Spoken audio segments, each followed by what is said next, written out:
Hey there everyone, it's Anthony back with another video here on Single and Placing. Hi, I'm on the road as you can see, so this is going to be a little bit of a highway drive, bumpy ride vlog.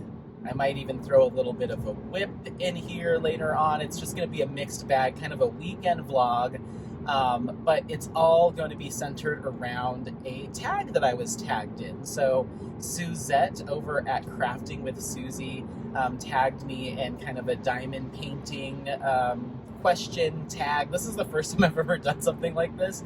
And I was so excited and honored that she selected me to be the first person to respond to these prompts in this tag.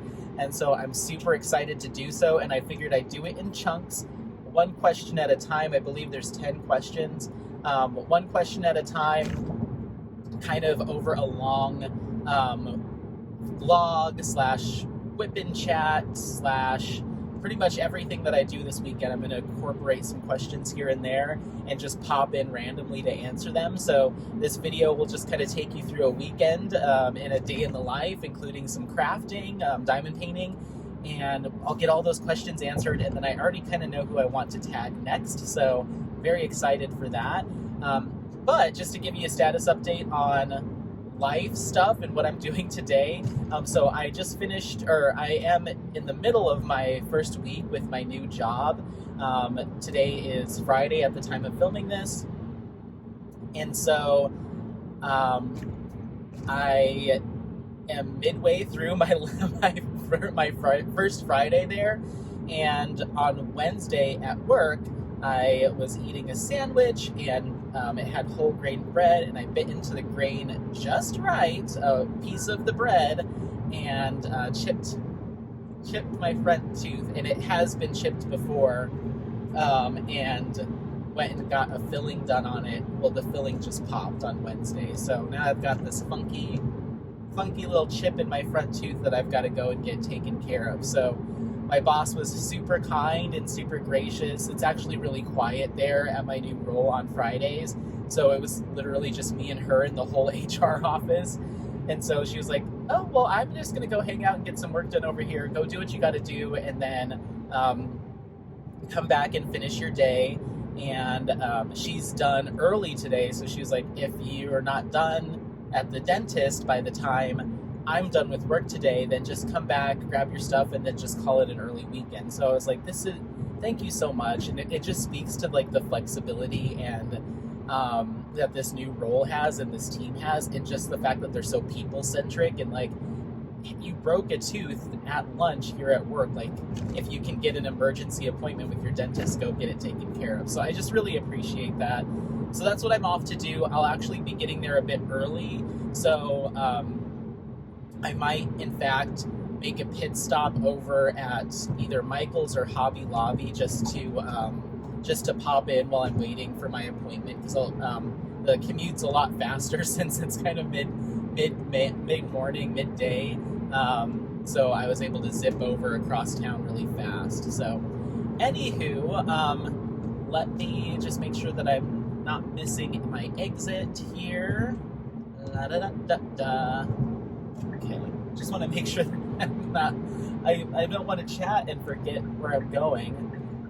Okay, so yeah, that's what's going on in my life. If this is your first time seeing a video from me, if you came over because of Suzette, or you were searching for tags or vlogs, my name's Anthony. I've been diamond painting for, oh my gosh, since I guess January, so it'll be 9 months next month.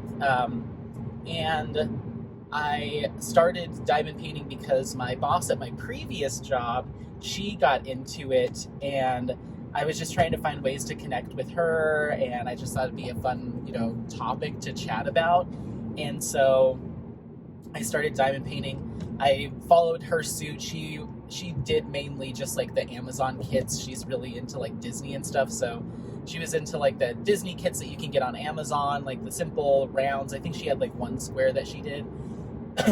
And I did my first kit, was just like a little Amazon kit, and me being me, I started researching like best diamond painting companies and really jumped into the community aspect of it because I was looking for reviews and suggestions for companies. I kind of jumped headfirst into the community and social aspect pretty much after that first kit.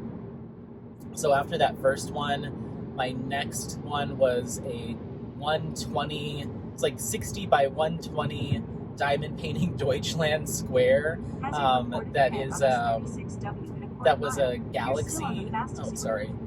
My phone's telling me that there's a hazard ahead. It was like a galaxy painting, and that was my second kit that I ever did, aside from like a little 20 by 30 round. So I really jumped in head first. That kit took me a long time to get through, but I did it, and I single placed that entire thing because I was scared of multi-placing.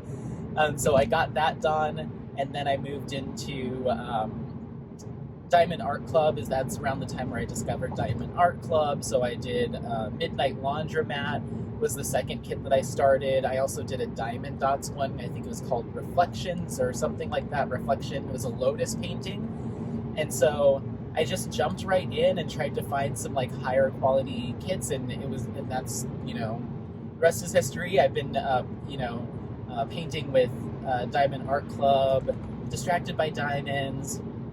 I had a hiccup there where I purchased a couple Paint with Diamonds kits that just didn't do very well.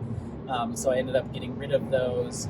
But yeah, I just, I've spent the past, 8 or so months really diving into the community side of things, and really just have loved it. I love it so much, and everyone has been so incredibly warm and kind and welcoming to me. And so when I started working on that Midnight Laundromat, my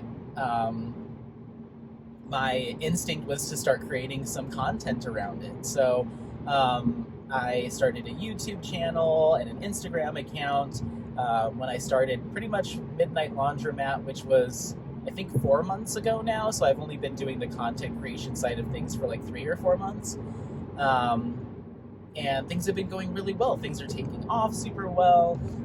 My background from a social media point of view is skincare. I started reviewing skincare, different brands and products, mainly around Korean beauty, about 4 years ago now, 3 or 4 years ago. And I've had a YouTube channel for the longest time, focused around skincare. I have a blog, an Instagram account. But once I started diamond painting, I kind of stopped doing all that because my hobby, skincare is still something I do personally, but the content creation was the hobby, like writing reviews and taking photos, product photos and all that stuff. That was the hobby part. So now that I've switched to a new hobby, like I don't really have the interest in writing about skincare anymore. I still want to take care of my skin and will absolutely provide recommendations and stuff to those that are looking for it, but I'm not doing a lot of reviews or videos anymore. It's all diamond painting now. So yeah, that's kind of how things have gone for me.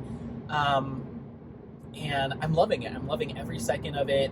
I do diamond painting. It's one of the tag questions, so I don't want to get there yet, but I spend a lot of my free time now either outdoors, hiking, spending time with my dog Apollo. He's a 6-month-old Husky Malamute mix. If you see other videos, maybe you'll see him on this vlog. But he pops up every now and again. He makes a little guest appearance here and there. I do a lot of outdoor stuff, hiking. I do some rock climbing here and there. My winter sports are usually snowshoeing and cross country, but I've been doing a lot of diamond painting too now. So I try to be really social with friends and stuff as well on the weekends when time allows. But I'm able to fit in a reasonable amount of diamond painting, usually after work, after I've taken Apollo out for a walk or a hike, and after dinner. I'll kind of shower and wind down and then spend an hour or two diamond painting. On the weekends, if it's a slower weekend, I'll come back from a hike. Let's say it's like an early morning hike, so I'll get back to the house around 10 a.m. and then I will diamond paint for like the rest of the morning and afternoon, as long as Apollo will let me, because he is a rambunctious dog.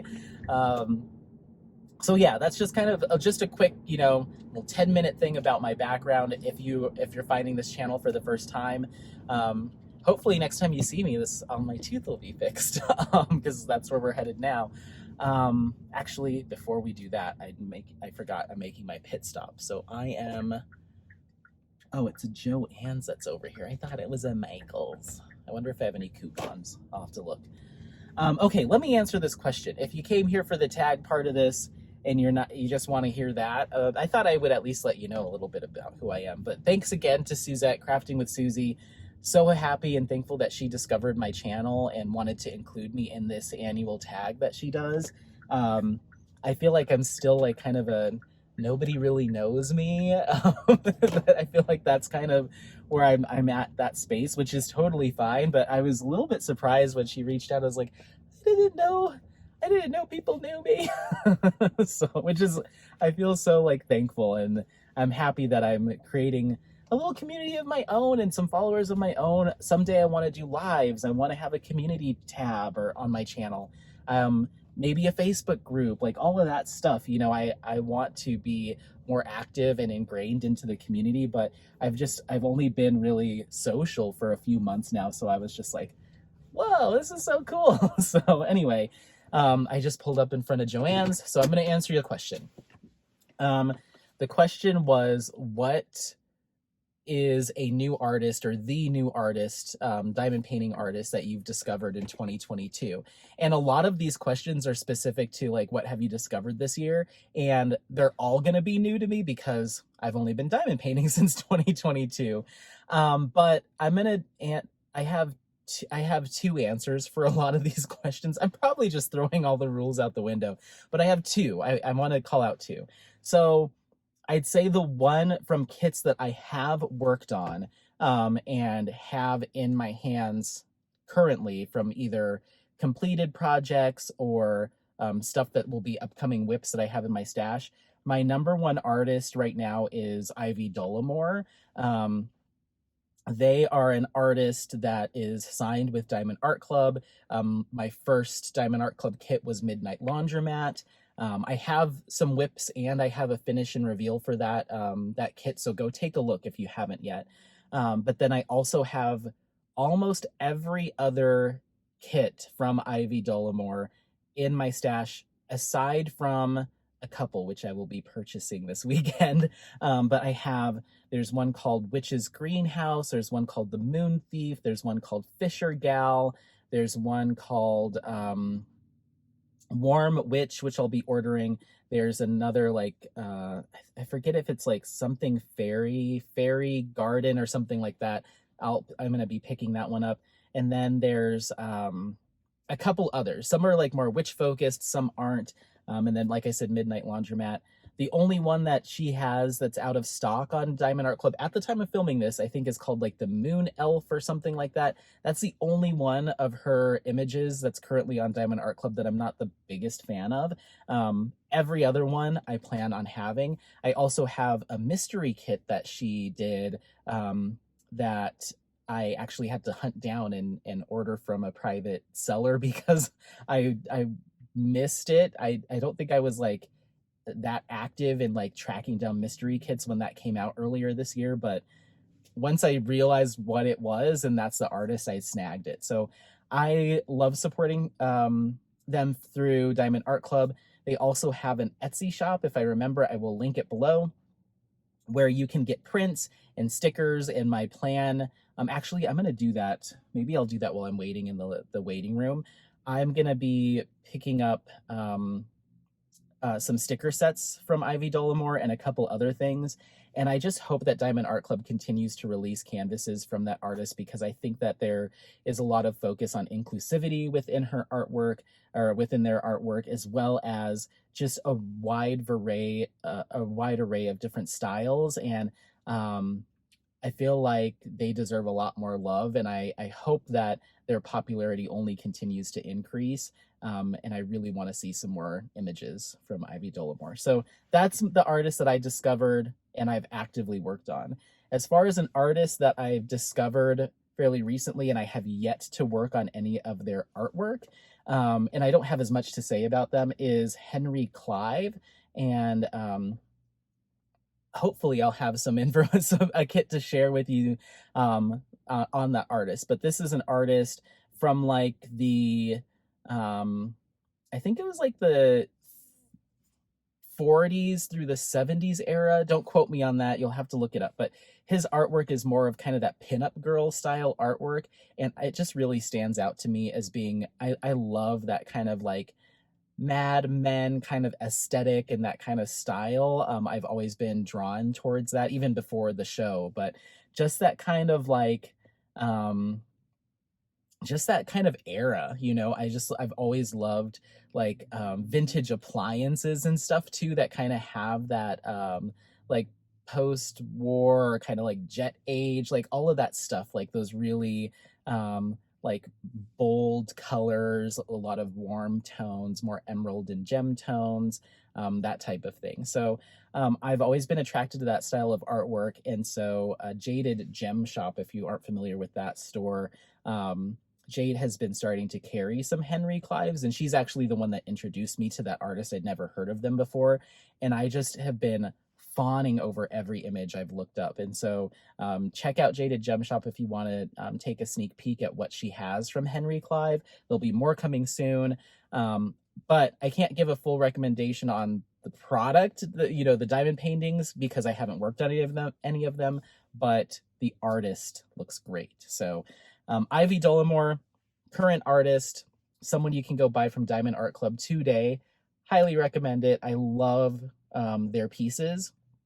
Support them on Etsy as well if you can.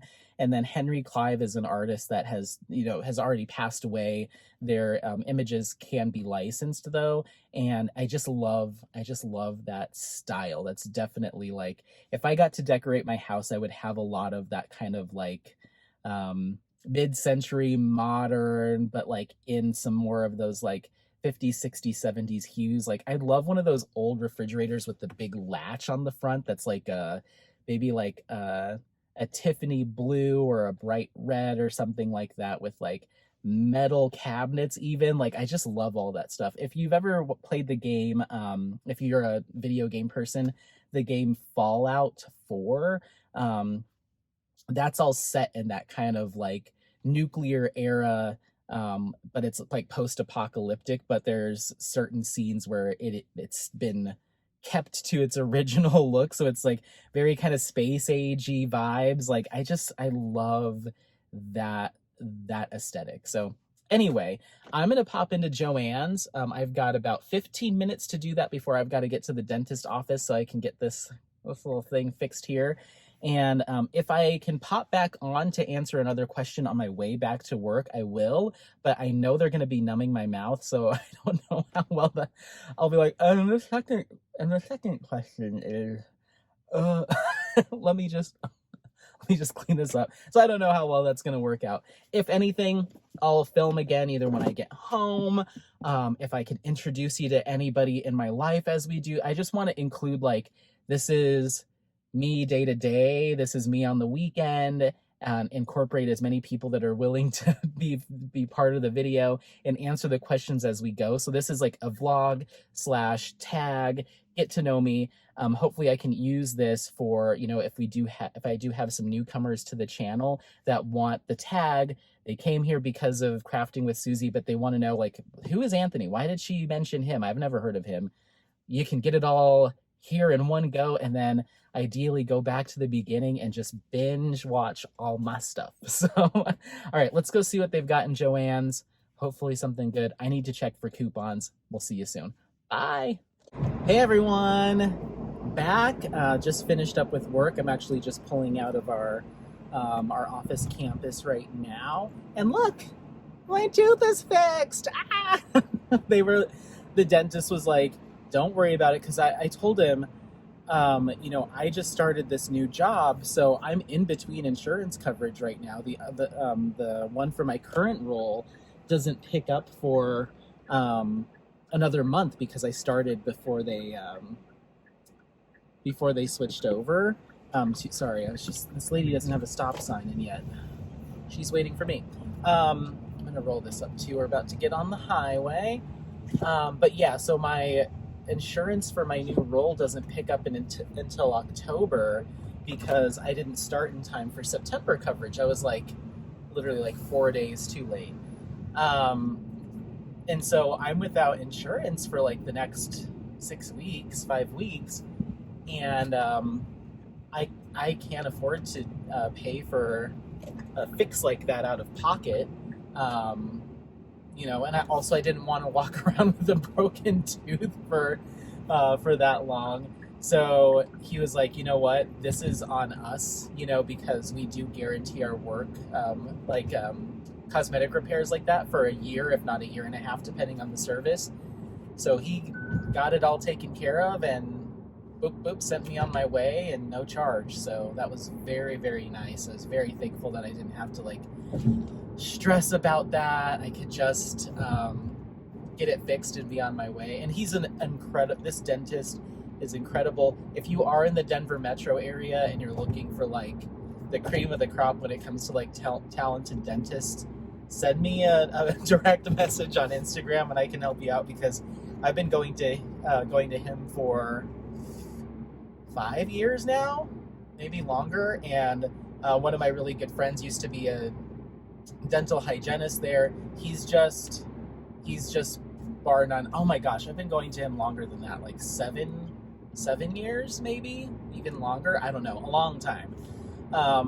Just amazing dentist. So, okay, before we continue, I wanted to answer another question, but I completely spaced on what the question is. I'm going to stop you just one moment, because not only do I need to do that, but I need to find black glitter paint, and I want the kind from Michael's, so I need to look up the closest Michael's that has it in stock. I guess just the closest Michael's, but I need to use my voice to do the GPS. So give me just a second. I'm going to look up the next question real quick for the tag, and then look up Michael's, because we're going to stop at Michael's before we go straight home. So 1 second. Okay, I just had to just get a bunch of stuff figured out while I was on the road, but I did it. I was successful. It only took a second. Okay. So we are 5 minutes from the closest Michael's. So I'm on my way over there. They have a glitter paint that I want to try to use for painting the borders of my canvas. So my plan is to paint the border in solid black, get it completely covered, like do 3 coats.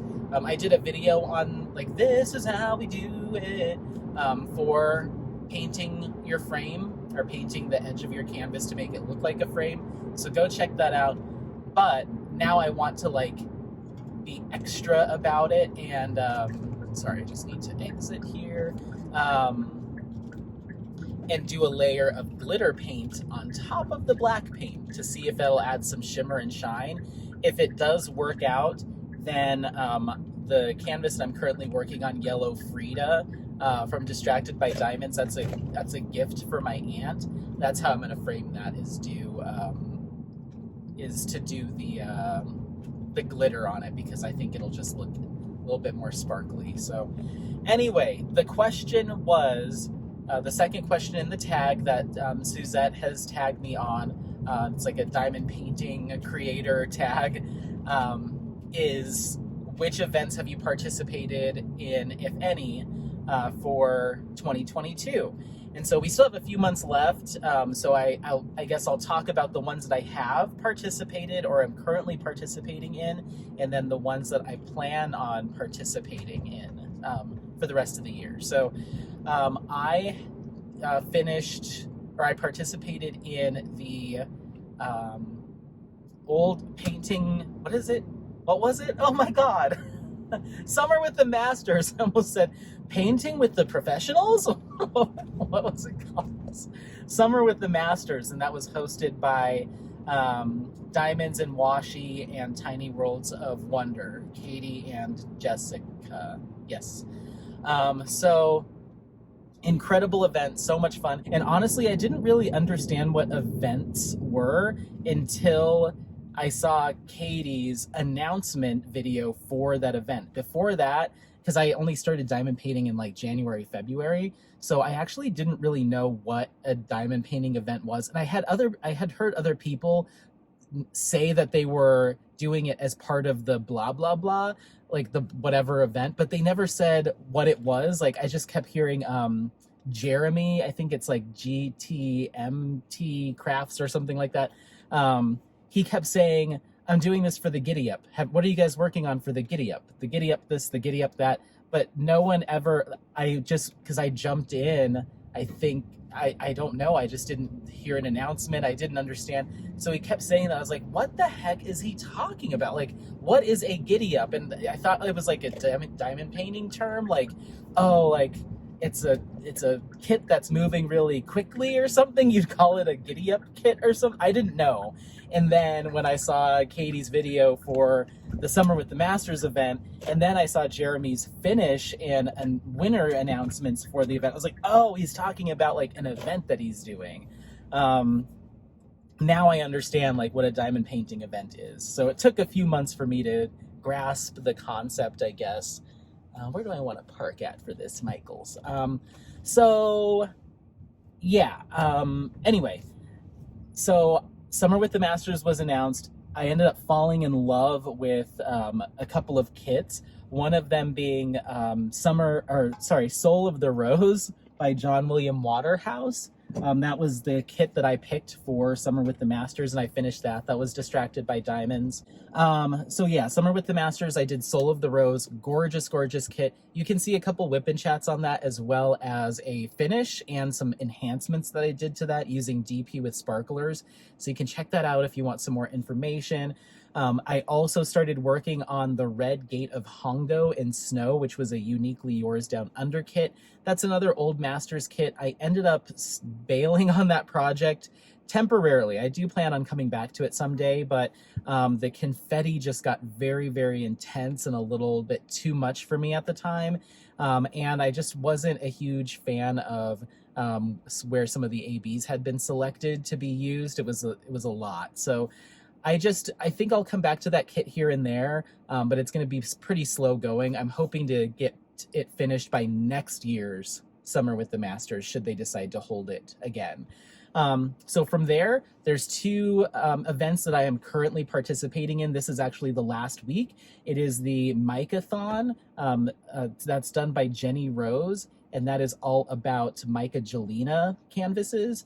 And then for a different event, but I got to use the same kit, I did Rainbow Sparklers, which is the event that was hosted by Tima over at DP with Sparklers. So I used some sparklers in that kit. I finished it last week, so it's already been done. Maybe it's been longer than a week. I moved really quickly. I did Astrid by Micah.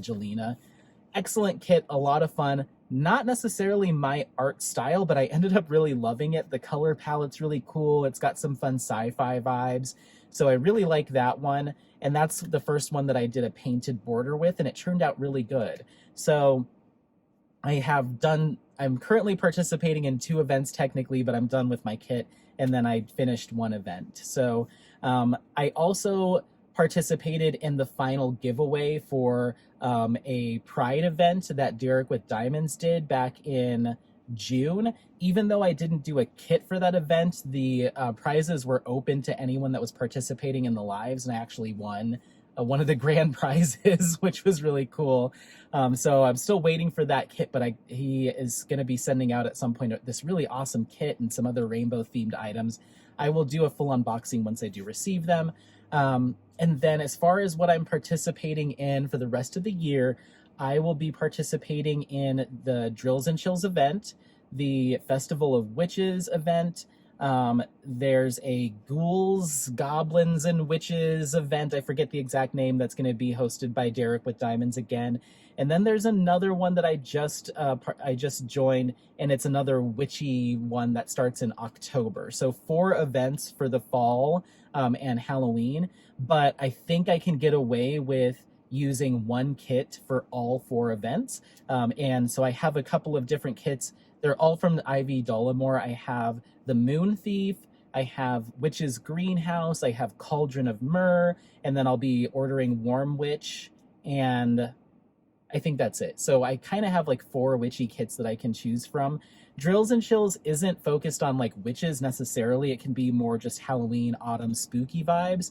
So if I get a wild hair, I might do work on 2 kits simultaneously. And for that, I might either pick Medusa. It would probably be Medusa if I was going to pick a kit that's not witchy for the Drills and Chills and do a separate kit just for that event. But from a standpoint of like how much can I feasibly get done, some of these events are only one of the months, September or October. Drills and Chills, and I think Festival of Witches might be as well, they run for both months. So I think I can get 2 kits done in a month if they're like your average like 51 by 70 something, or like 60 by 80. But I don't think I can get Medusa, which is really big, and another kit done. So I'm toying with the idea. It also depends on how much time I have, but those are the 4 events that I plan on doing for fall. And then for winter, I haven't really decided. I've mentioned it on a whip-in chat that I most recently did, so feel free to go back and take a look. But I'm not into, like, I like Christmas decorations and I like Christmas theming, but I don't think I would want something hanging on my wall, or I don't think I'd be that drawn in by a Christmas themed kit that I have to like work on for a long period of time. I don't mind a winter scene, but I don't want a Christmas scene. I hope that makes sense. So that being said, if I can find some Christmas and holiday events that don't require Christmas theming and I can just do like a snowy forest or something like that, then I will participate. Otherwise, that's just not really my vibe. So yeah, that's pretty much it. That's all I have set for the rest of the year as far as events. I want to set aside plenty of time to work on kits that are Christmas gifts, and so I have quite a few of those. So I've got Yellow Frida, that's a Christmas gift. I've got Bumblebee by Jasmine Castillo, Where the Fun Never Ends by Mandy Manzano and Diamond Art Club, and then I have a 4th kit that will probably be for my another one of my aunts. I haven't figured out what I'm going to do for her yet. I might just pick a kit at random. And then I do have a 5th kit that's supposed to be for a really close friend of mine, but it's not really a Christmas gift. It's a whenever that gets done. So between trying to get like anywhere from 3 to 5 kits done just for gifts, and then finish, and then my 2 kits for Halloween, for the Drills and Chills, all that stuff, and then maybe one more for like a holiday or a winter event. Maybe you're looking at like 8 more kits, somewhere between 6 and 8 kits, and we only have September, October, November, December, 4 months. So I will have to get like 2 of them done a month. So I'm thinking I'll be doing 1 event kit, one personal or gift kit, 1 event kit, 1 personal or event, or personal or gift. That's how I'm going to do it. And then maybe the month of December is all just gift kits. I don't know how I'm going to make it work, but I'm going to try to get as much done as I can. I've been moving pretty quickly through Yellow Frida. I'm more than halfway done. So if I can finish that one in like the next week or so before I go on vacation, then that's 1 already off my list before we even start September. So fingers crossed. But that's a long answer to that question. Those are the events that I've participated in. I'm unbuckling and turning off the car because we are going to pop inside and get some paints. Might see what else they have. I don't mind it, Michaels. And I'll see you in the next clip where we will talk about that next question. Thanks for watching thus far. Bye. Hello, everyone. Just back with another clip. Got Apollo behind me. We just went for a walk / run for him. There is a massive dog park. It's about a 20-minute drive from my place, maybe a little bit longer, further north and a little bit further west. So it kind of butts up right against the foothills. So we've got houses on this side and then this huge open space. I don't even know how far back it goes. We haven't really explored that much of it. We'd need probably a full day. It's just acres upon acres of open space. I think the story was that this part of what they call Westminster / Broomfield, Colorado, there was some kind of, I don't know if it was like hazardous waste disposal or something happened out here that they aren't able to develop the land. So it's just like rolling open fields and prairies and stuff. And it's kind of weird because it like you can see the like square, I don't know how many miles it is, maybe a few miles square, where there just isn't any development. So it's like houses, and then just it stops, and then there's just nothing. So I don't know I know part of it's owned by the city. I don't know if some of it's federally owned, but and I think they've done like there's a full cleanup, like it's all taken care of. I just don't think it can be developed. Like you can't dig basements and stuff. I don't know what the full story is, but I know it's safe to be here, at least to walk your dog for a little while. So they've just got tons of trails and stuff. There is a natural pond that's like just a rainwater pond, and then there's kind of a little like ditch or stream that runs through the center of the area. And I make it a point not to let Apollo drink any water from this area. I'm just like, I don't know. But it's off leash, so I can let him off, and he just runs like crazy. And he'll run ahead of me and stop and realize that he's gotten too far from his dad, and he'll run back the other way, and he just kind of paces around. And then he's learned to heel and stop, and he'll come back to me when I call him. So that's really nice, because if other dogs come up, then he'll like stop and look at them, and kind of he's trying to think in his head what he wants to do. But then if I'm just like, Apollo, come over here, and if I kneel down, then he'll come back to me, and then I can clip him up again. He's not fixed yet, and he won't be for another 2 months. Yeah, 2 months. So I just don't want him near any other dogs. I don't want to risk it. If they're just free running, I don't want them to run off and try anything. So I just get really nervous. So he can sniff other dogs and stuff, but he's got to be leashed. So anywho, yeah, so we just did that, tried to get him tuckered out as much as possible. I'm going to stop and grab some kind of food on the way home, and just go hang out at the house. I think I'm going to work on a whip. I'm not sure what I'm going to work on. I might even do a kitting up, so we'll see. I got another storage system, a zippered storage system. I was thinking about it, and because I'm going to be working on 2 kits for drills and chills and like 3 other events, which is one of our DP tag questions. So let's answer it. We're talking about it. So the third, or I'm sorry, did I already answer that? No, I already answered that. No, listen to the past clip. I already answered that. But so we already talked about the events that I'm going to join. So I was like, there's a chance that when I get home, I might decide to work up Medusa, or I might work up the Moon Thief. I haven't decided quite yet, because then I'll have at least one witchy kit, because I'm going to do Cauldron of Myrrh. It's already kitted up.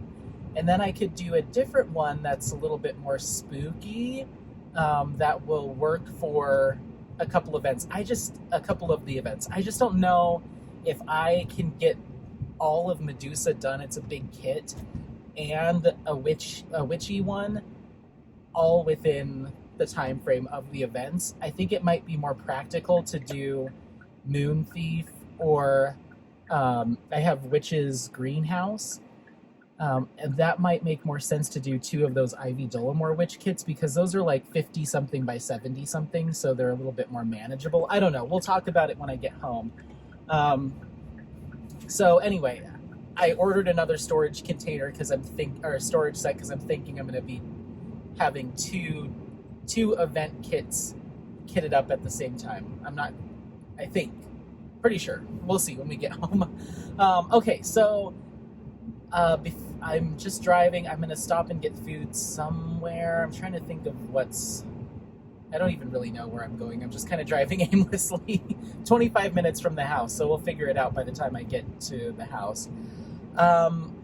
So the next couple of questions that were from the DP tag, I'll go ahead and answer those while we're driving.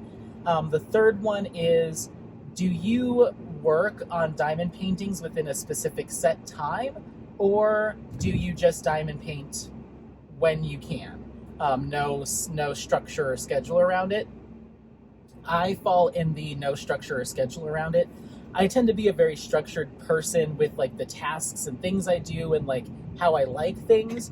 But when it comes to something that's supposed to just be like fun or a hobby, I really am working to not let that part of like my personality butt heads with the fun that is the craft. And I feel like if I started to set like I craft from 6 to 9 on the weekends or like anything like that, or develop any kind of schedule, I wouldn't enjoy it as much as I do when I can just like sit down in the morning and diamond paint and have some coffee for 20 or 30 minutes and then go do this and then come back later on in the afternoon, and just kind of ebbs and flows and whenever it feels right throughout the day.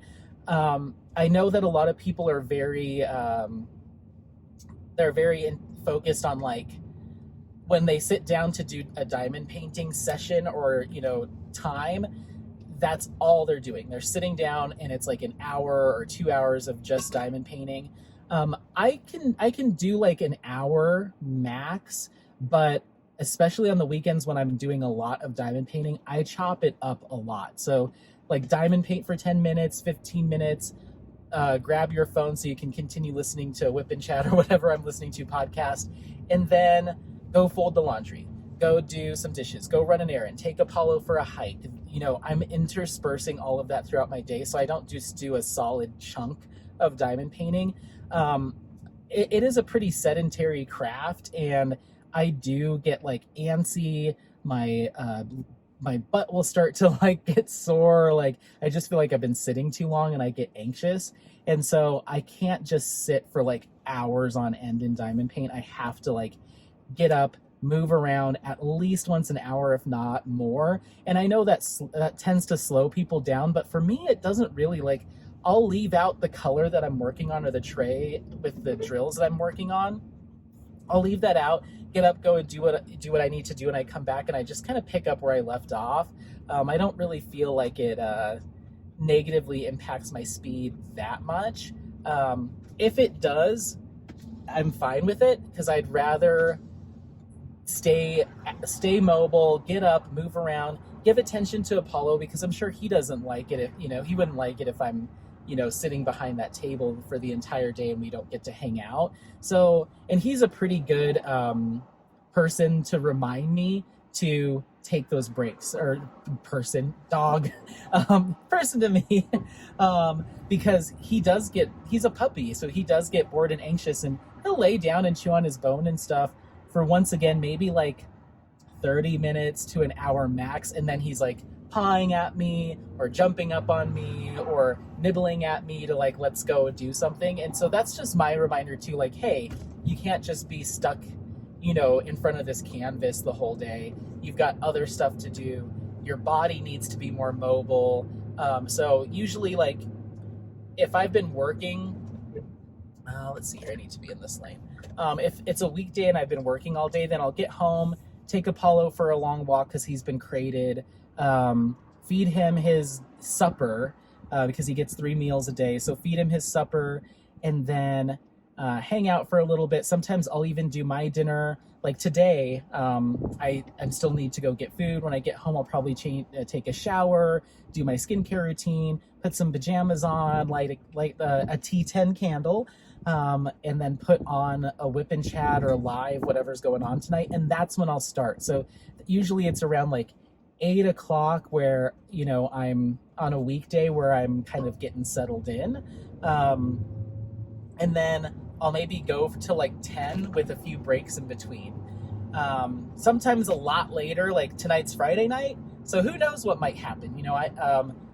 Like a night like tonight on a Friday night or a weekend, I'm incorporating some White Claw into the mix, and who knows, like before you know it, it's midnight or 12:30, and I'm like, oh man. But once again, still getting up, letting Apollo out so he can go potty, giving him his bone, throwing his ball around, stopping to, do things here and there. But a longer session, just more breaks in between. So that's a long-winded answer to that question, but yeah, I don't schedule it. It's just when the mood hits me.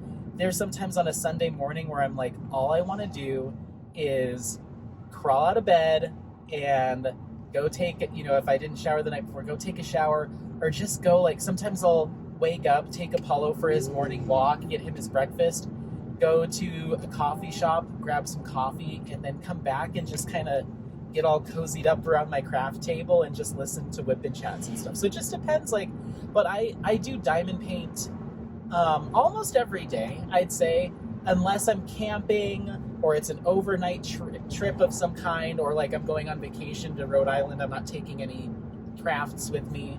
So, but other than that, I do sneak in, even if it's like diamond painting adjacent. So like there'll be a night where I don't actively diamond paint, but I'm filming unboxings, I'm editing, I'm posting stuff, I'm getting it scheduled, I'm doing a kitting up or kitting down. So it's not every night that I'm actively placing diamonds, but I'm doing something with my channel or something in the world of diamond painting. So pretty much every night, I'd say I'm doing something related to it. Even if it's responding to YouTube comments, adding some new posts on my Instagram, like it's something involving diamond painting pretty much every day. So, yeah, that's that for that question. I hope it answers that for you. And then there's an event center right here and someone's getting married. I saw all the lights and it's very pretty. Okay, so next question is, what is a website, diamond painting website or small business that you discovered this year? Well, they're all new discoveries for me this year because this is my first year diamond painting. So I don't know if maybe my prompt should be pick something that's like people are unfamiliar with. I took this as picking from businesses or shops, small shops or websites that I have actually purchased and worked with their products. There's a few that I have the intention of shopping from, and one that I have a kit on the way, but nothing that, only a couple that I've actually physically used their products. And so I'll have two. I'm going to give you two. Extra credit. The first one is a pretty popular one that a lot of people know about, but it's Distracted by Diamonds.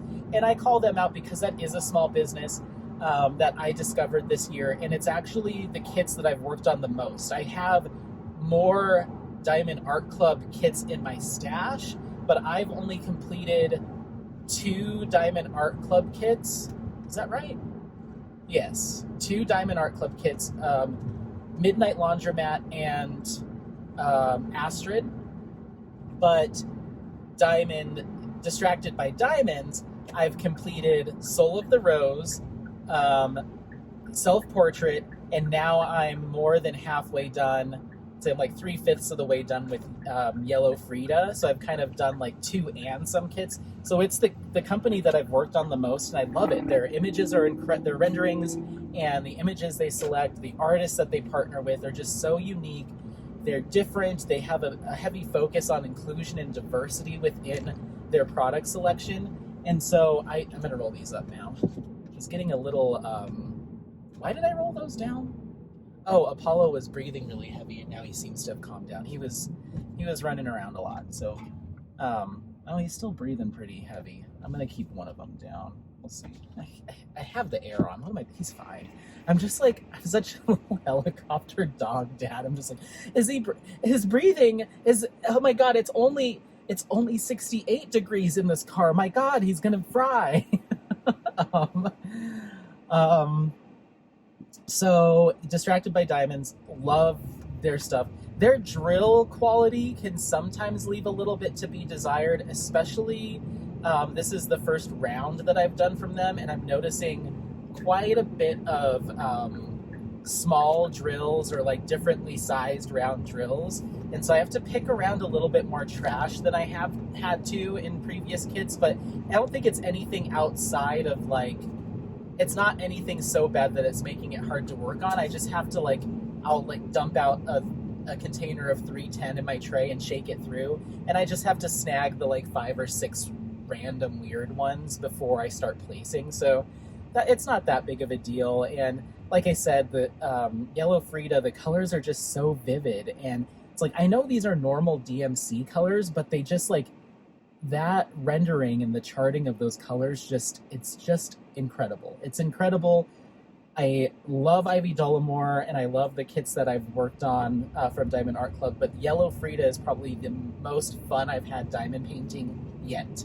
It's great. I love it. I look forward to every single time I pull back a section of release paper to start working on it, and I'm just like, oh my god, like, this is so cool. And it's just like, I don't feel overtaxed by any amount of confetti or color blocking. It's just clicking for me, and I love it. I love it. So Distracted by Diamonds is number one. Number two is an accessory company. Once again, most people have heard about it, but it's new to me, and that's Mooney Made. I was hesitant. My personality type is, I will, if there's a company that everybody seems to really like and is really just talking about it, and everyone seems to mention them, my first reaction is to run in the opposite direction. Like, I want to find the alternatives to that. I want to find companies that maybe people have less of a higher opinion about and try to prove them wrong. Like, that's where my mind goes, is like, you're missing out on some other things that are really stellar or deserve another look. I do it with everything, like even like TV shows and movies. If it's something that everyone is just going on and on about, I'll wait like a year or two before I watch it, and that way I can like have a fresh take on it, or I don't have to be in that active conversation. I can just kind of make it my own thing. I was that way with like a lot of the Star Wars stuff. There's just a bunch of shows and movies that I'm just like, yeah. Oh, Squid Games was one of those. I was like, yeah, I'll wait till everyone's done and then I'll go watch it, because I just don't want to. I don't want to be part of like, I don't know. I just don't like feeling that trendy. I guess I just want to. I'll just go sit and watch it next year, you know. So that's kind of how I felt with Diamond Art Club. I was hesitant to start purchasing from them, and in fact I went in the opposite direction and made my first couple of like higher price purchases from Paint with Diamonds, because that was a company that people seemed to like didn't want to talk about or didn't care for, and I was like, give them a shot. Like, why is everyone hating on them? And then lo and behold, I threw away both of my Paint with Diamonds custom kits right in the trash. So the community was right, and I feel like the diamond painting community is a little bit different than maybe other trends that I try to stray away from, because these are people that are working on a craft. It's working with your hands, and there's a lot of like labor that goes into diamond painting. It's different than like a movie or music or like that type of thing. I feel like I can rely on other people's opinions on performance and quality a lot more, because it's something that they've physically done and worked on. Like, I think I can lean on those opinions and those recommendations a little bit more. So that's when I started purchasing from Diamond Art Club, and now it's the company that I purchase the most from. So Mooney Made was in that same realm. I felt like every time I put on a live from some of my favorite creators and YouTubers, everyone's using Mooney Made trays. Everyone's using Mooney Made trays. And I was just like, why is everyone on the Mooney train? Like, there's all these other diamond painting trays that I've like, you know, seen pop up on Etsy here and there, and I ended up going with Nix's Notions as the majority of my purchases, because I just wasn't seeing as much. And the other thing is, it was a lot easier to get my hands on those from an initial purchase standpoint, even though it takes longer to actually get them in your hands, if that makes sense. But anyway, there's contrasts and stuff between every single company. But so that's where I gravitated towards. And then but the whole time I was on the Mooney Made site, or on the Etsy every Wednesday, just like doing my best to get one of those trays, because I wanted to try one. Everyone seems to really like them, and I finally got my hands on 2 of the trays, and I was like, I see now. The drills just shake through so well. I don't know if there's more grooves in those trays than others that I have used, but like it almost feels like you get more drills to play with in your tray when you do a shake through than I've seen elsewhere. There's just like, and then the color palettes, like, oh my gosh, her special colors.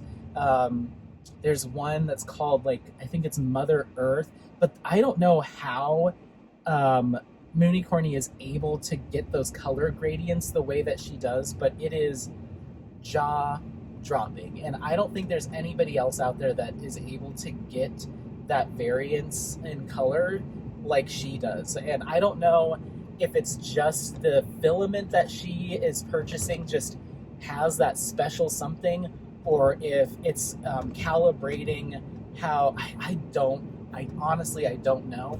But like, you know, you'll get a tray that has some gradient. And I've also seen Tig's Treasures. I haven't purchased from that shop yet, but I see similarities from like a color gradient standpoint. But I'll get a tray and it goes from like blue to lighter blue or blue to silver, but every piece is going to be a little bit different. So like the stopper is different than the lid. Something about what Mooney Maid is able to do, it's that consistency in the color variance is just like, I don't know. It is beautiful, and the performance of those trays, like I haven't had a tray that shakes through drills better than that, both regular and AB. I've tried testing a bunch of different drills, and I don't know. I don't know what is happening over there, but I've been very happy, and I'm happy with all the trays that I own, really, because I kind of purged like the Amazon ones that I purchased back in the day, as if I've been doing it forever. But earlier this year, I was getting those like purple plastics with little flip down lids. These 3D printed trays just do really well. I haven't tried any resin trays yet. I'd really like to. But Mooney Maid, that's going to be my second small shop. She just launched her own website outside of Etsy, so it makes it a little bit easier to snag those trays when they do launch, because the website's just a little bit easier to load. It's easier to pull it up on your phone. She does cover minders now. She may or may not be bringing some other products to her shop, which is really exciting. And I'll say that I do have a shipment coming that I'm so incredibly excited about. It's going to be a special edition unboxing.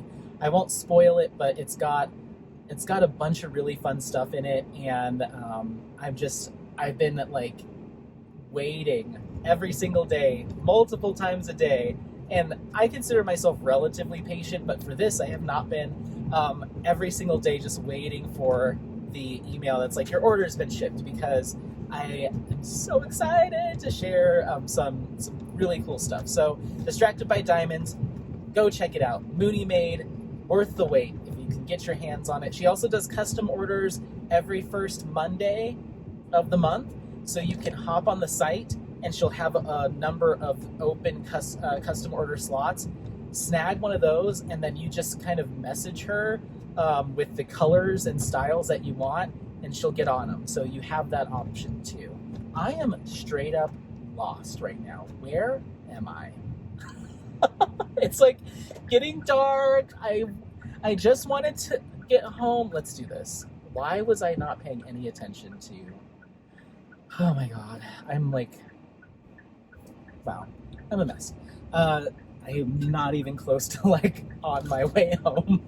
Where am I? Okay. The computer will have to figure it out. So those are the two websites, Distracted by Diamonds on Etsy, mooneymaid.com. Those are the two sites that I'd say I have been pleasantly surprised with. There's so many others. I feel like in doing this that I'm discrediting some other shops and stuff that I really do like and I do frequent, or that I've purchased from in the past, but I could do a whole separate video, and that's probably what I will do, is a video of the shops and places that I have shopped at over the year, and kind of like, you know, and I won't put any information of like which ones I like or don't like or this versus that. I'll just go through a list of everything that I've purchased. Maybe I'll just do that and go from there. Honestly, though, I am straight up lost. Why does it want me to go? Okay, I'm headed north now. All right, we got to stop. I'm fully confused now. So that's it for this clip. 2 more questions answered. When I get home, after I find my way home, and after I eat some dinner, get Apollo squared away, I will be back with you. We'll have the camera flipped on a whip or a project. I think I'm going to do a kitting up, and I'll decide during the video. We'll do a kitting up. This is going to be a super long... God, should I do a kitting up? Because that's going to take an hour. Now I'm headed west. Gosh, I don't know what to do. I might just do a whip and chat. Well, let's just whip. Let's whip with Yellow Frito when I get home, because then I can crank through the rest of these questions with you all, and I don't have to keep you for like a 2-hour video where I'm just answering 10 questions. I'm sure Suzette's watching this, like, I asked him to answer 10 freaking questions, and we're already 40 minutes into this thing, and he's less than halfway through them. Like, why did I ever ask him? You picked a long-winded person, because I'm not just going to answer your questions. I'm going to try to tell some stories around each one and hopefully give new viewers an opportunity to learn a little bit more about me. So if you thought this was going to be a 10-minute in and out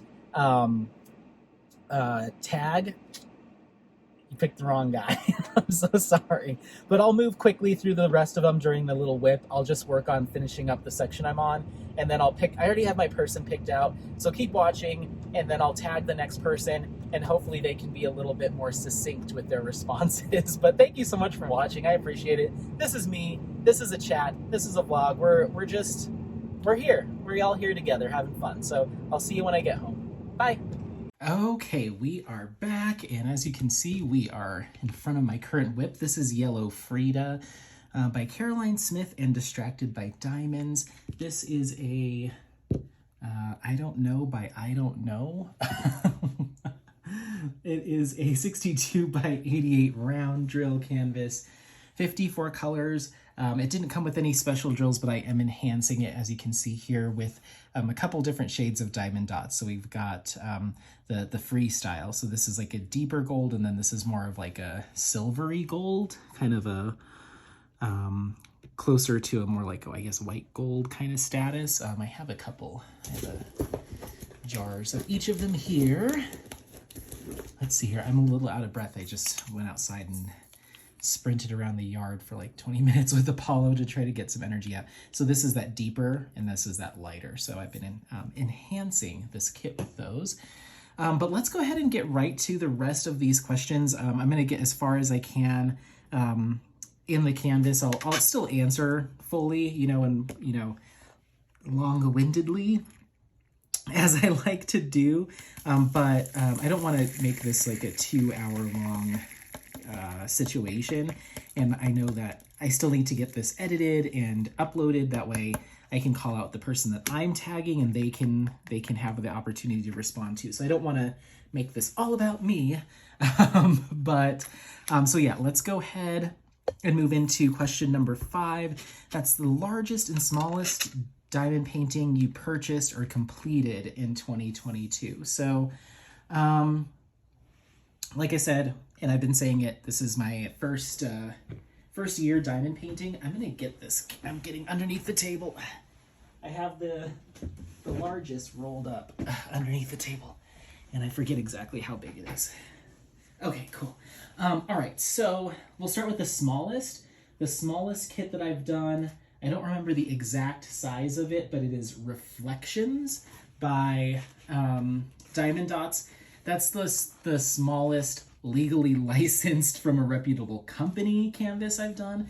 I did like I want to say it was like a 20 by 30 or 30 by 40, something small, from Amazon. It was like an $8 kit. I don't remember what it was called, where it was from. I'm sure it was not licensed artwork, so I'm not counting that one, but my second smallest would be that Diamond Dots Reflections. It's like a lotus, and I think it's somewhere in the 30 by 40 range, maybe a little bit bigger. So that would be my smallest. My largest was the second kit I ever did other than that Amazon one, and it is right here, and it is, let's see if I can get the picture. That's the image right there. I just was calling it Galaxy, but it's a Galaxy image, 60 by 125, and they're calling it Sternennebel in German. And this is from Diamond Painting Deutschland, so it's all rolled up. It's a big one. It was a lot of fun. It was my second kit that I ever did. It's all square, and I did it all single placed. But it was actually a lot of fun, and it's what got me into continuing diamond painting. I had a good time with it. So I am gonna hang this up soon. I just need to figure out exactly how I'm gonna mount it on the wall because it is heavy. And then I still need to paint the border, which is gonna take some time because it's so big. I might have to paint it in sections, but that one should be going up. Maybe that'll be something I do this weekend. So that's the largest, was Sternennebel, 60 by 125. I'm gonna go ahead and grab my next color while we're gabbing. Let's do those M's, those lowercase M's. Where are they? It's gonna be number 12. Okay. Okay, so that was question number 5. Number 6, what is the DP you hope to complete by the end of 2022? And I'm assuming that means that it can be anything. It doesn't have to be a whip because I will finish Yellow Frida. And I don't plan on finishing the Red Gate of Hongo in snow. That's by Uniquely Yours Down Under. I don't think I'm going to finish that, or at least I don't have the intention of finishing it. I guess what I'd like to get done is the Christmas gift that I have for my buddy. I know it's going to be a challenge, and so I'm thinking now. We've been talking about what am I going to kit up next? I got that extra storage container. What should I do? Now I'm thinking I should get that one because I know that it's going to be a process. But it is, what is it called? It is called Where the Fun Never Ends by Mandy Manzano and Diamond Art Club.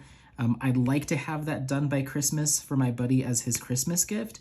But I know it's going to be a challenge. Not only that, I have the intention of placing a pretty big DP with sparklers order to get some sparklers on that kit, a lot of them in fact. But I just don't know if I'm quite in the mindset to do that kitting up and go through and kind of do my little hand charting of the sparklers, because what I'd like to go through is identify which colors I'd like to replace with sparklers, and write down those DMC codes, then find the corresponding sparkler to match those. And it can be a process, and I'd like to film that kitting up, and I know it's going to be a really long one, and I just don't know if I have it in me tonight to do this plus a 1 to 2 hour kitting up with making notes on DMCs and finding the equivalents online. So I think that might be a not next weekend, because I'll actually be vacationing with that friend in Rhode Island, but the week after when I get back. So kind of mid-September is when I'll do all that. And then I hopefully will have October, November, and December to get that kit done, as well as some of the other ones that we talked about that I'm giving away as gifts. So I guess short answer, Where the Fun Never Ends by Mandy Manzano. That is the kit that I'd like to have done by the end of the year more than any other. So all right, we're done with that color. Let's go ahead and do our little, I forget what that's called, chevron, I guess, maybe chevron or something. Let me snag that one. Where's my container? It just started raining and I'm loving it. Okay, what, the DP that you have had second thoughts on purchasing? Oh, okay, hold on just a second. Let's go ahead and get these dumped in. And this is number 7. This is question number 7. Wow, it took me like an hour to answer the first 4, and now we're just breezing through the rest. Okay, so the kit that I have a dual answer again for this one. Okay, let's see. Let's do our chevrons. This is number 16. So there's kits that I flat out regret buying and would return if I could, or if I could go back in time, I never even would have done it. And those are my Paint with Diamonds canvases. It was a buy 2, get 1 free deal. The 2 that were the buys were 2 customs that I did, large customs. They were like 100 by 120. and I ended up throwing them both out because the drills were just awful. The double-sided adhesive on one of them was giving me trouble, and one of them was an image that my buddy had sent me, asking me if I could do a diamond painting of it or if I ever got around to it. But I don't know where he got that image, and I'm assuming he ripped it just off of Google, so I could not confirm if it was, open to use, unlicensed, or if it was. So that was another reason I decided to move on. So I threw those both out, and then I have one more kit. It was the free, and it was one of their pre-made kits. It wasn't a custom, and it's of like a big, huge forest scene. I think it's 80 by like 160. It's huge. But I haven't checked to see if that artwork is legally licensed. I will. And if it is, or if it's just kind of open source, anyone can snag it. It looks pretty generic. I think I'm going to keep the canvas and throw away the drills because they were just not good. And that might be my first like experiment of using a different company's drills on a Paint with Diamonds canvas. I need to see what the canvas quality looks like. I haven't even unrolled it to look at it. If the canvas quality is crap, then I'm going to throw it all away. So that would be my biggest regret, is thinking that everybody else was giving Paint with Diamonds a hard time. And being Diamond Art Club snobs is kind of what I thought when I first started diamond painting, and now I've seen the light, and it's just not good stuff. I personally would not ever go back to them, personally. I know other people have different experiences, but that's mine. Even after trying to push so hard to be like, oh no, it's okay, this will be fine. No, it's only some popping drills. I only have to roll my little roller over it, once a night or a couple times a night to keep them all down. And, they're not all popping. And it was just like, I was just trying so hard to like justify the amount of money I spent on those kits. And at the end of the day, it just was a mistake for me. So that's what I would completely regret. But the question really is second thoughts. So I'm going to take this as kits that I'm still going to finish, or I'm planning on completing, but I'm kind of like, I don't know. Like I'm still like on the fence. That would be that Uniquely Yours Down Under Red Gate of Hongo in Snow kit. I really love the image. I think the image itself is gorgeous, and I think it's incredibly unique. You don't see a lot of kits like it. In fact, I don't think I've seen anybody else work on that kit. So that's one of the main driving forces for me to push through and get it done. But, and I've hashed this out so many times in previous videos from like May and June. So if you've heard it, I'm so sorry. But for those of you that are new, I'll give you a quick breakdown. So essentially, I wanted to pick an Old Masters kit that I hadn't seen anybody else do, because I was doing Soul of the Rose, and that's kind of a really popular one. So I was like, I want to pick one that, just like I said, I don't want to be the one that's like doing the things that everybody else is doing. So I wanted to pick something different. And I love that kind of like wood block kind of print artwork that is, commonly associated with areas of Japan, Southeast Asia, those types of areas. So I really am drawn towards that artwork. And so when I found Hiroaki Takahashi on the Uniquely Yours Down Under site, I was super interested and went ahead and jumped on it. So I picked up that kit, and you have the option on the Uniquely Yours Down Under site to do, I don't know if you have the option to do rounds or squares, but you definitely have the option of a couple different canvas styles. You potentially have the option to do round or squares, but one of the options is to incorporate A-B drills into your kit. And it says, depending on the size of the kit, you'll get like 4 to 6 ABs or something like that. So I went for that, even though this style of artwork doesn't necessarily lend itself to like sparkle and shine. I thought it'd be nice to do like some highlighting maybe in the snow. It has a lot of white because it's like a snowy scene. So it has a lot of white. It has like this, some kind of bright red. So I was like, okay, having it highlight here and there, just kind of, just like you normally see on a kit, your ABs are used for highlighting and just kind of accentuating certain pieces. But I got the kit. Canvas was totally fine. Poured glue, looked great, felt nice. Drills are of good quality. They're not, they're not blow you out of the water good, but they are good quality. I was noticing minimal trash. But rather than sending you, like, let's say for the white, you get some white ABs, but then everything else will just be plain. All the white was AB. So rather than doing like highlighting or like picking where the ABs would go, whoever did the rendering, I don't know if it's the manufacturer or or Uniquely Yours down under themselves, but it was just like all the white, all of this blue, all of this red. It was just kind of like they picked colors at random and they were like, well, those are your ABs. And so pretty much 50% of the entire canvas is that white snow color. So it would have just been like basically a giant AB nightmare because they also picked some reds and some blues that are pretty popular. So more than half of the canvas would have been done in ABs. And so I was a little frustrated. I ended up going back and forth with the owners there, who, by the way, are incredibly kind, super nice. I join their lives quite frequently. I usually work and lurk, but I do try to show my support and subscribe and hit like and all that stuff. But I was a little disappointed. Things got pretty quiet from a communication standpoint. And there was some back and forth, and then things just kind of fell off the map. So I was sitting with this kit, like, a little frustrated, like, what do I do? I don't want to put all these ABs on this kit. So I eventually just kind of broke down and purchased my own white 5200 drills.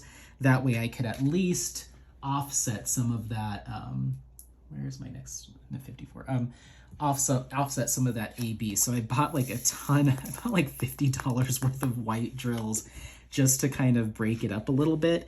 And that's what I did. So I started working on it with the addition of the regular drills, but I didn't realize how much of the other colors of ABs there were. So I started putting those down. I'm like, oh gosh, this is overkill. Like, clearly this was not, like, no one took a look at this rendering with with that AB option or thought it through, and no one stopped and said, like, wow, this is way too much. And they did reach out to me eventually and were like, oh, we're working on that with our manufacturer, and we do apologize.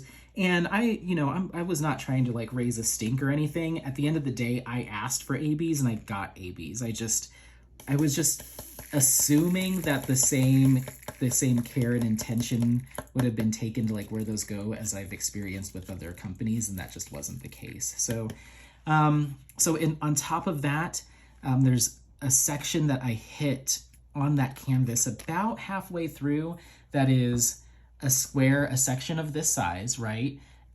This many drills you can kind of see, and it's all like red, but it's different shades of red. It's about 8 or 9 different shades of red, but they all pretty much look the same. So it just looks like a red rectangle with like all these different symbols, and like it's all confetti. Like, it's insane how much confetti. And so I hit that in between seeing that and just not really vibing with the amount of ABs. I was like, you know what? No one's forcing me to finish this. I already finished Soul of the Rose for Summer with the Masters. I'm going to put this away and pull out a kit that's got a lot more color blocking, because I just can't do this right now. And so I pulled out the Captain by Diamond Art Club, which is basically just all color blocking. And it was such a nice like break from the Red Gate of Hongo in Snow. And I ended up never going back. Like, I left it hung up in my closet, and I still have the drills kitted up right here in front of me. So it's one that I'm having second thoughts about, because until I hear word that the images from Uniquely Yours Down Under are being rendered with a little bit more intention and purpose, then I will absolutely continue to purchase from them, because I think the images that they select are just so unique. One of the shop owners herself does a lot of the artwork, and I just find it to be really inspiring and beautiful. It's just, I can't rely on their renderings it's just not quite there for me. It's just not quite there for me. And I think that's okay. Everybody has their favorites. Everybody has a rendering style that they like, but that hyper intense confetti that you usually see from computer only rendered kits, it just was a lot for me. And not to say that I won't do high levels of confetti at some point, you know, in the future. I probably will, especially when I'm looking at old masters and stuff. I mean, Soul of the Rose was pretty confetti heavy, but there's at least some, like, you can tell that there was some intention there. Like, someone did clean it up at least a little bit, made sure that the colors kind of made sense. You can tell that like an extra set of eyes went over that.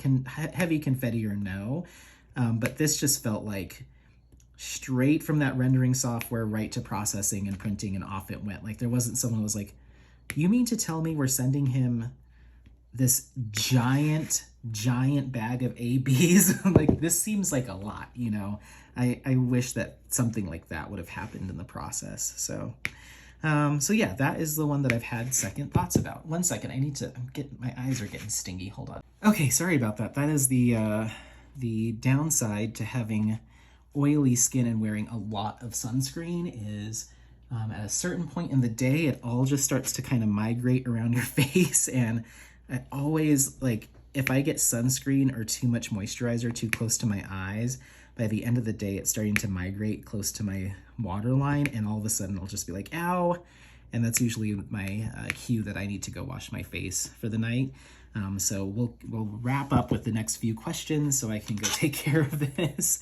Okay, so that was number 7. Number 8, what is the new diamond painting channel you discovered in 2022, or what is a new? So let's see here.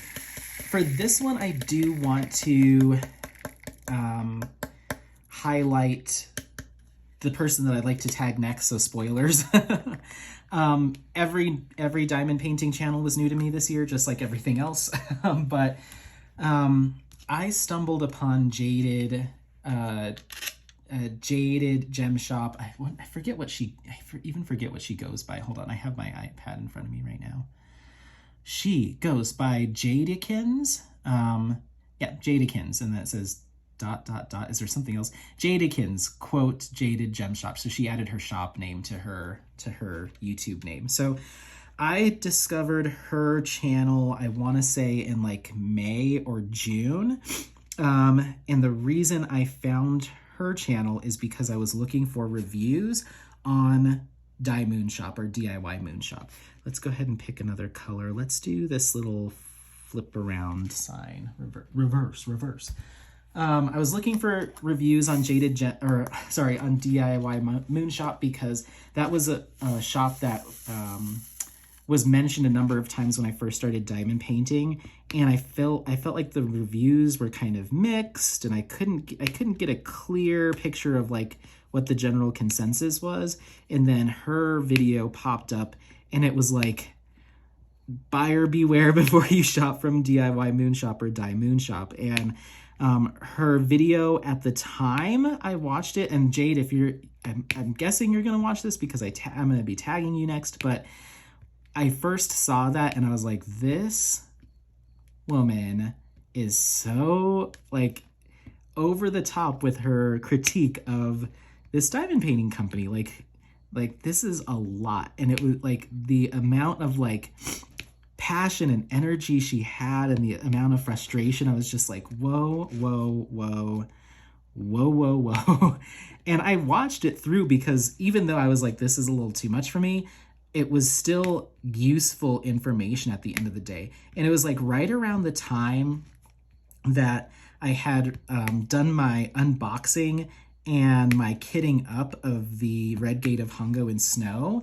And that kit had not a bunch of, but it had little nasties, like little stains and stuff, both underneath the plastic, underneath the protective film, and on the edges itself. I do have an unboxing and a kitting up of that kit, and I do mention, identifying those stains as I see them. It looked like, I was like, I really hope this isn't blood, is what my initial thought was, because it almost looked kind of like ketchup-y but wiped off, and I was like, oh my god, did someone's like hand get cut and like something in the processing, and now I've got like blood on my canvas. It was something else. It wiped away though. But so I think that's why I kind of, even though that video was a lot for me being fairly new and just looking for like general reviews at the time, it still resonated with me because I was experiencing something not to that extent, but something kind of the same with a canvas that I was working on or kitting up. So I was like, this person is so like invested in this craft and is like very meticulous and like really pointing out all these little things and like really analyzing the kits, and granted, they, for good reason. I mean, it was all for good reason, but I was like, this is someone that is really being like at certain points a little picky. Sorry, Jade. But come to find out, so, you know, that's that. Continued watching her videos. The rest of her videos, like, just super funny. And then I was kind of like lurking in some of her lives, and she was just like so funny and very like sweet and stuff. And then I found out, like, because I basically started watching her videos from there. I found out that over the course of time, she had ended up launching her own diamond painting company. And so I was very intrigued at that point, because I'm thinking to myself, if there's anybody that I would want making me diamond paintings or making decisions on like quality and stuff, I want it to be this crazy nitpicky person because this is someone that does not take poor quality and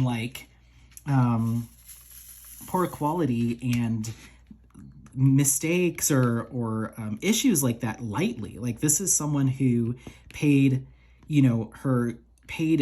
an premium for her DIY moonshop kits, and she expected a premium experience and a premium product, and she didn't get that.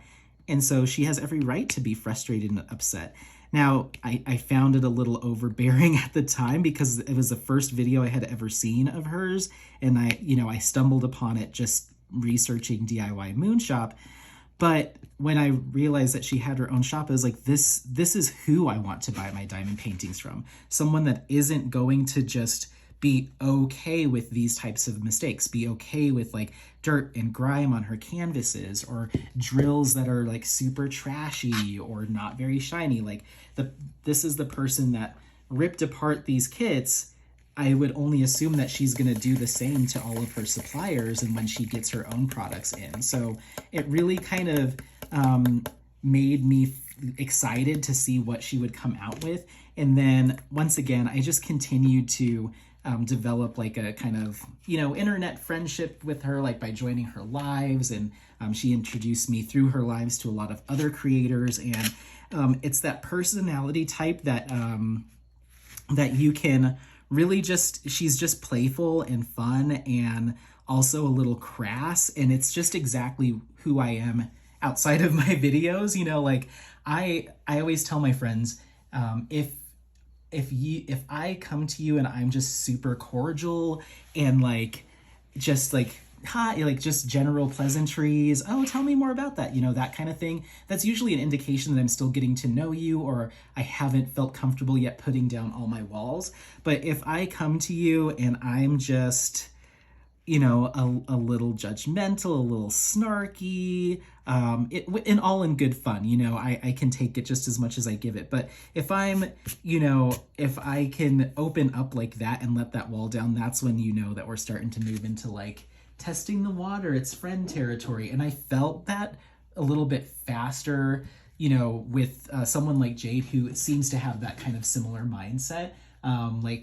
Not going to pull any punches. She just seems sweet, but there's something there, and it really kind of, I don't know. I have a little online crush with Jade. She's just such a sweetheart, but also she'll throw down with you, it seems like, that's who you want. That's the kind of person that you want in your corner. So, so between her brutal honesty with her videos and her passion for the craft and a shop that she has has launched that seems to be doing incredibly well, and from what I hear, speaks to that high threshold for quality that she seems to have for diamond painting products. I think that's, from what I'm hearing, that's very much reflected in what she's offering people. I think that is that's the person that I think made me want to explore new, interesting artists, made me want to strive for quality in my diamond paintings, made me kind of introduce me to a lot of creators that I feel like I really connect with. So I want to thank you, Jade. If you are watching this, thank you so much for just being such a strong supporter of my channel early on, being someone that was constantly friendly to me, kind of, I don't know, you've just done a lot to make me really enjoy not only creating content, but also participating in the social aspect of diamond painting, and just the act of diamond painting itself. I mean, I get through so much of my kits listening to your videos. So thank you. And I'm not going to be weird. Okay. What is the DP you hope to complete by the end of the year? Didn't we just do this? What is the DP you hope to complete by the end of 2022? Okay. Susie, darling. Questions number 6 and number 9 are the same question. Just heads up. One says end of the year and the one says end of 2022. So I'm like, oh, okay. And I gave Where the Fun Never Ends. So you know what? I'll play ball. I'll give you another one. What is the DP you hope to complete by the end of this year? Part 2. I guess the other one that I'd like to get done goes back to like gift giving. Or maybe I should pick one that I just want for me. Let me pick one that I just want for me. If I could complete this by the end of the year, I don't think it's going to happen. I think this is going to be my Valentine's kit. But if I could, we'll make this more pie in the sky. Like if you could have any kit finished by the end of the year, realistic or not, intentions or not, what would it be? Mine would have to be the mystery kit from Ivy Dollamore. I won't discuss why I want to do that for Valentine's Day or anything like that, because it is still a mystery kit. I did film an unboxing of that won't go up until I believe November. But that kit means a lot to me for a number of different reasons. I love that artist. I love their artwork and their imagery, but the subject matter just makes me very, very happy, and it makes me hopeful that there's going to be additional artwork from Ivy Dollamore of that same ilk coming through the pipeline. I won't say more than that, and I'm not going to spoil the unboxing, but the unboxing that will go up eventually, it's a long ways out, so don't go looking for it. You're not going to see it for a couple months, but when you do see mystery kit unboxing from me, and it's Ivy Dollamore, and you want to know more about why that sparks a lot of emotion for me, go ahead and watch it when that does pop up. But suffice to say, I really hope that we get more artwork from Ivy Dollamore in the years to come. I think that her artwork really is a diamond of Diamond Art Club. It just, all of it's great, but certain pieces of hers are really special to me. And I actually just placed an order through her Etsy shop for a couple of prints and a whole mess of stickers. I love Ivy Dollamore's work. It's my favorite so far. That and Yume Art. Oh my God. Yume Art's pieces are stunning. But yeah. So I guess that is part 2 of that question, second go around. Okay, last question is the DP I really want to purchase by the end of 22. Oh my God, easy breezy. I want so bad, so badly, Star Maker by Yume Art. I saw Christiane complete it. I saw Diamonds and Washi complete it. And it is my holy grail kit right now. I want it so bad. And it's not even limited edition. It's not like a discontinued. It's just out of stock right now, but I'm so impatient. I want it in my stash. I want it in my hands. If that would be another one, like pie in the sky. If I could get my hands on that, I would probably kit it up the second it arrived and I would start working on it that same day. Like I must have that kit. So if you are watching this and you're like, hey, I have Star Maker and I wouldn't mind destashing it, or hey, I know someone who has Star Maker and they'd probably be willing to part with it, please let me know. I put it in the In Search Of tab for a couple of Facebook groups, but I kept getting shot down because they were like, Anthony, this isn't a discontinued kit. Like, you just have to be patient for it to restock. And I'm like, no, I don't. You know, like, if someone has it, like, I don't know why In Search Of tabs have to be specific to kits that are discontinued. Like, if I can't get it, then I'm in search of it, you know, like that's what that means to me. So yeah, if you or someone you know has any idea of the whereabouts of a Star Maker kit by Yume Art and they're willing to sell it to me, find me on Instagram, comment on this, and I will find you on Instagram and we'll figure out a way to message each other, and I will happily PayPal you or Venmo you, you know, to obviously take care of shipping and all that stuff. If you're looking to do a swap, I would be willing to consider that. I don't really have anything in my stash that is considered like collectible, quote unquote, and doubly so because I do not keep my canvases in their boxes. I unbox, do my unboxing video, and then I hang them on pants hangers. I put the drills in a Ziploc baggie with a sticker sheet and anything that comes with it to identify what it is, and that goes in a big trunk that's under this table, and then I throw the box away. So I don't have any boxes other than the 1, 2, 3, 4, 5 kits that I have left in my stash to film unboxings of. So I'm probably not the best person to do destashes because I do not keep everything in pristine condition. Like I film, like I am now months ahead of schedule with filming. With the stuff that I just did the other day, I think I'm into mid-November, maybe even the end of November with unboxings. And then with the 6 that I still have, or wait, 5 that I still have, then that'll put me through the end of the year. So if I do order kits, which I plan on doing soon, if I do order kits and they spark a lot of interest where I'm like, they must see this right now, or it's like a newer release, then of course I'll do like a special edition, special bulletin unboxing and do more than one in that week. But right now I just have them scheduled every Tuesday until the end of time. So if you watch one of my unboxings in November, just know that just call back to this video and be like, oh, Anthony had already filmed this, you know, in the 3rd week of August.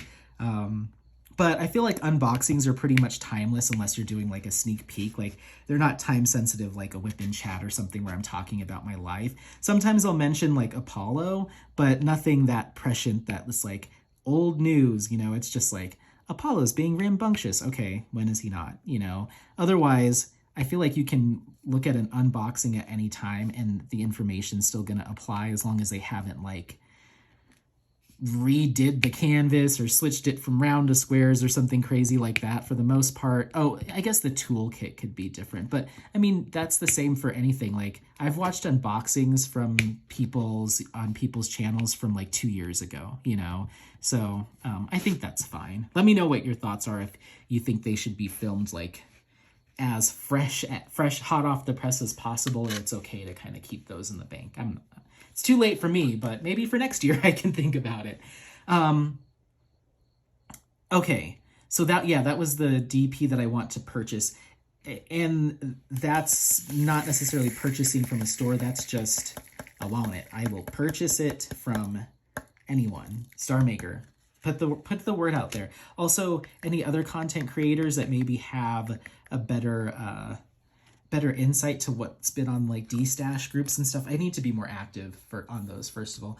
Or if you know, you're a content creator, you've got one up your sleeve, let me know. I'm dying. If I could get that plus the order I'm going to place tomorrow, that will pretty much complete all of my Ivy Dolomore and Yume Art obsession kits, and then I can sleep soundly and just wait for future releases and not constantly be checking the in-stock. I'm looking at that one. I'm looking at Phases by Yume Art. That's another one that it's in my cart. I'm going to get it tomorrow. And then there's a Fairy something from Ivy Dolomore. That's in my cart for tomorrow. There's one other from Yume Art that I think I might have. There's one, essentially there's like one or two kits from each of those artists that I'm like not in love with, so I don't think I'll collect them. But there's a few that I do want and do need. I need them. Okay, let's do one more color and I'll just kind of do a send off. Let's see, let's do the E here. Where is that? La da da. E, lowercase e, 24. Okay, great. So my send-off is who I'd like to tag next. And Susie, let me know if this is not at all what you were hoping for or wanting for. I didn't know if I was supposed to just answer the questions, boom, boom, boom, and be like, all right, next, and then just like have a 10, 15-minute video, or if this was supposed to be an opportunity for me to share a little bit about myself, share some interests. I tried to incorporate some vlog pieces to this so you can kind of see like, what is he up to on a day-to-day basis? It's pretty much walking Apollo, driving around, feeding Apollo, and diamond painting. So I was hoping that maybe part of this was like, introduce yourself to some new people. Maybe if you came over from Crafting with Susie's channel because of this tag, I hope that gave you a good breakdown of like what to expect. I'm long-winded.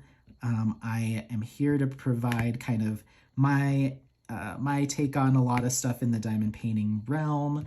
I'm here to share some awesome kits with you and try as many different companies as I can, different accessories, all that stuff, and share my experiences with them. But also just to keep you company and put a smile on your face, hopefully, and keep you engaged and encourage you to, you know, keep doing whatever it is that you love.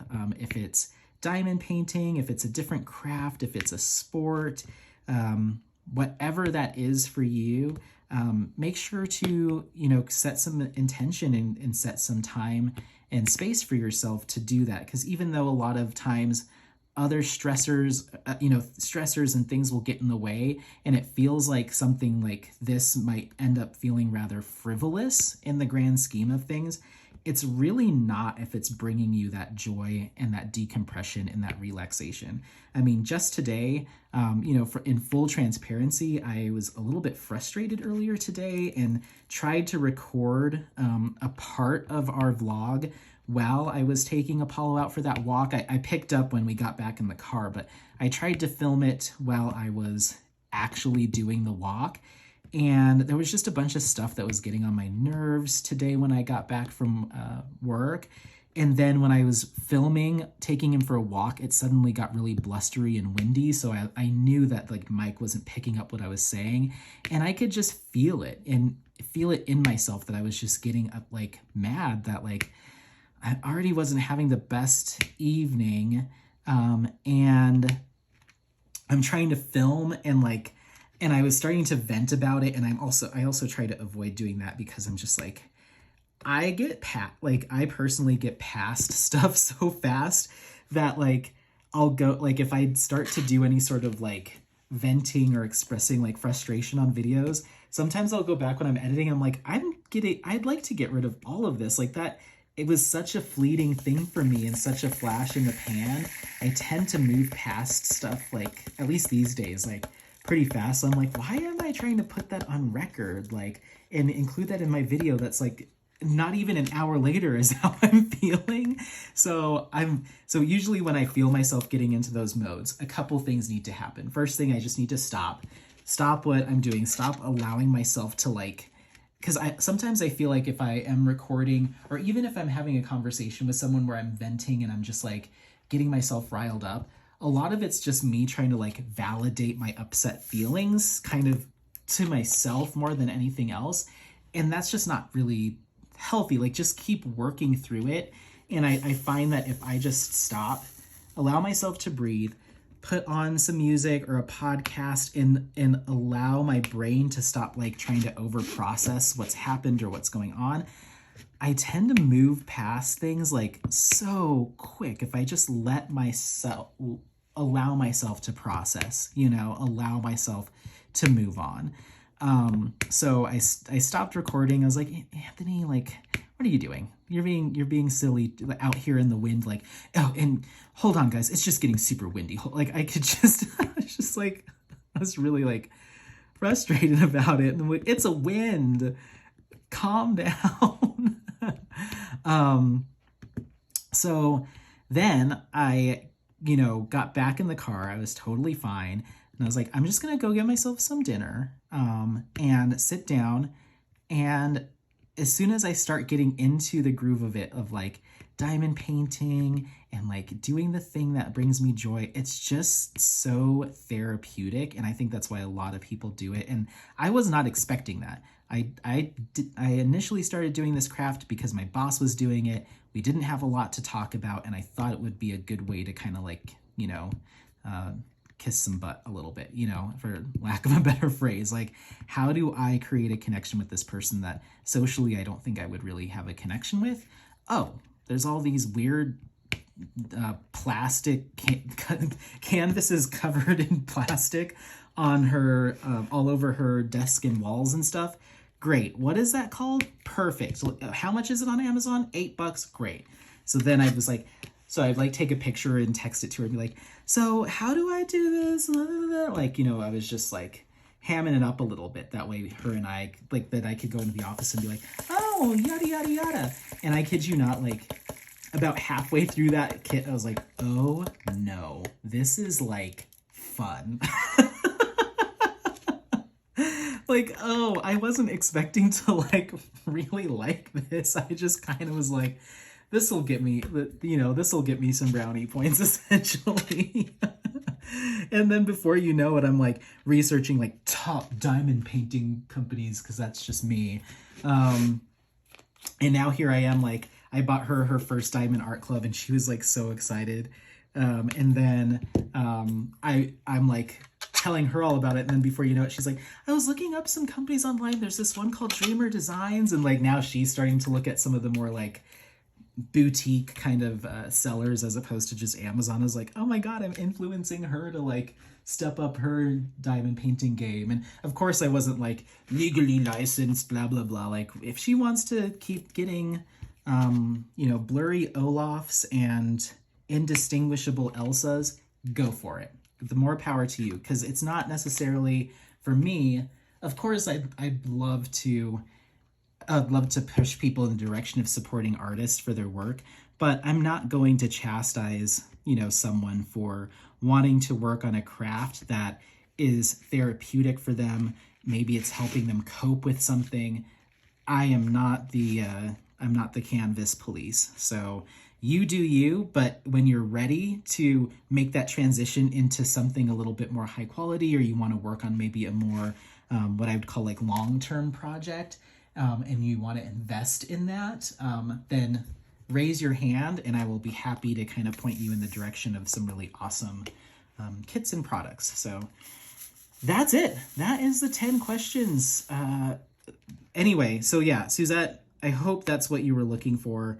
And the person that I'm selecting to carry on this flame is Jade over at Jaded Gem Shop. I think that and this is being selfish, I just want to learn a little bit more about like her history with diamond painting, why she decided to open up a company. Those aren't any of the prompt questions, but I'm hoping to hear that maybe as a result of some of them. But I'd also like to hear like what some of her favorites are. And from someone that is a shop owner, what are the other businesses out there that she looks up to and would purchase from? I'd love to pick her brain on that. So it's coming from a selfish place, but also hopefully it's introducing you to someone maybe that you haven't heard of before or want to hear a deeper dive from. So thank you all so much for watching. Don't forget to like, subscribe, share this content with friends, family members, anyone that you think might take some value out of it. And other than that, thanks again. I appreciate every moment you're here with me. It makes me feel like I've got a buddy here working on my kits with me. And have an excellent rest of your week. Thanks again. Happy placing, and over to you, Jade. Bye.